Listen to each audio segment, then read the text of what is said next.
Good morning friends. तर आज मी बनवणार आहे साबुदाणा खिचडी. आणि साबुदाणा खिचडी बनवण्यासाठी मी घेतले आहे अर्धा किलो साबुदाणा, 2 ते 3 टमाटर, 5-6 बटाटे, 7-8 मिरच्या आणि थोडेसे शेंगदाणे. शेंगदाणे साफ करून भाजून घेऊया.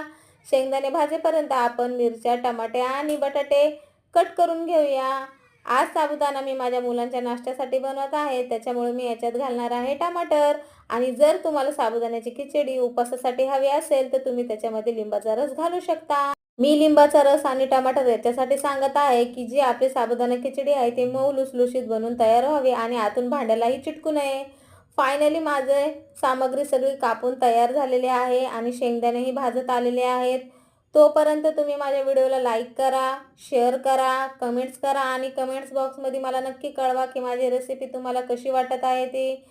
आता तुम्ही पाहू शकता शेंगदाणे भाजून झालेले आहेत आणि मी कढईत टाकलेलं आहे तेल. तेल गरम झालं की आपण त्याच्यामध्ये मिरच्या टाकणार आहेत आणि मिरच्या लालसर होईपर्यंत तळून घेऊया. मग टाकूया बटाटे. बटाटे टाकल्याच्या नंतर बटाट्यावरती थोडंसं मीठ घालूया. लक्षात ठेवा, कोणताही पदार्थ तळत असताना त्याच्यावरती थोडंसं मीठ घाला. पदार्थाची चव खूप छान लागते आणि पटकन शिजतो देखील.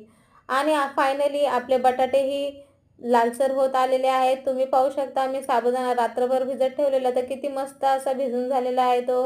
आणि बटाटे शिजले आहेत तर आपण त्याच्यात आता टमाटर टाकणार आहोत आणि टमाटरवरती पण मी थोडंसं मीठ घालणार आहे की त्याच्यामुळे टमाटरही पटकन शिजतील. आणि दोघांनाही मी आता मिक्स करणार आहे आणि 2 ते 3 मिनिटं झाकून ठेवणार आहे. 2 ते 3 मिनिटं झाकून ठेवल्याच्या नंतर तुम्ही पाहू शकता बटाटे किती छान असे शिजलेले आहेत आणि बटाट्यांचा कलर देखील किती सुंदर आलेला आहे.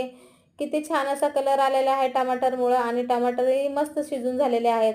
आपण आता त्याच्यामध्ये साबुदाणा घालणार आहोत आणि साबुदाणा घातल्याच्या नंतर आपण गॅस फास्ट करणार आहोत आणि 3 ते 4 मिनिटं साबुदाणा फास्ट गॅसवर चालवणार आहोत.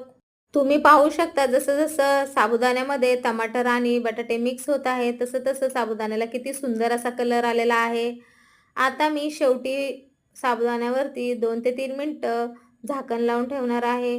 तुम्ही पाहू शकता साबुदाणा किती सुंदर प्रकारे बनून तयार झालेला आहे ना. थोडाही चिकट नाही आहे, मस्त लुसलुशीत सुटसुटीत असा बनून तयार झालेला आहे आणि भांड्याला देखील कुठेही चिटकलं नाही. आता आपण थोडंसं मीठ घालून सर्वात शेवटी शेंगदाण्याचा कूट घालून मस्तपैकी मिक्स करून घेऊया. आणि तुम्ही पाहू शकताय साबुदाणा खिचडी किती सुंदर बनलेली आहे. तुम्ही नक्की ट्राय करा ही रेसिपी आणि मला कमेंट्समध्ये नक्की सांगा की तुम्हाला किती छान वाटली ती. आणि मी तर आता खाते साबुदाणा खिचडी. चला बाय, गुड डे.